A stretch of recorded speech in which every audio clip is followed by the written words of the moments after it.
Hello, this is Kevin here again. We're going to do a very quick video this time on demonstrating how to create workflows within your IoT application. I'm going to click on Studio. I'm going to click on Pipeline Modules. Over here I'm going to click on Device Workflows. Device workflows are a visual way of constructing what should happen when a message comes into your system. I'm going to click on Add.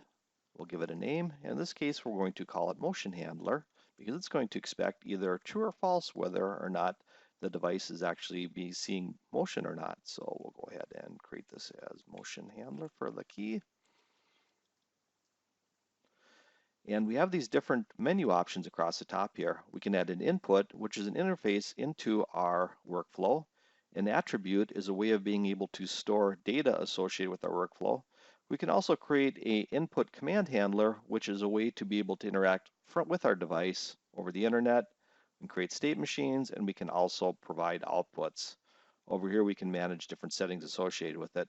We can also go in and add multiple pages. If your workflow starts getting big, that's usually a pretty good option.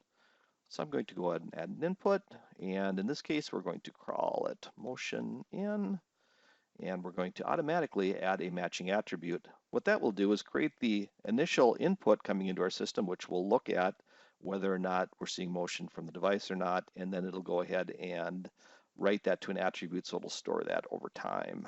I'm going to say that the input here is true or false, and we'll give it a key for the attribute. We'll click done, and you can see here we have our motion input coming in. This is how we can bind different messages coming into our workflow, and this is how we save this. So there we've created a very basic workflow. Again, there's a lot you can do here, but this is a really good starting point.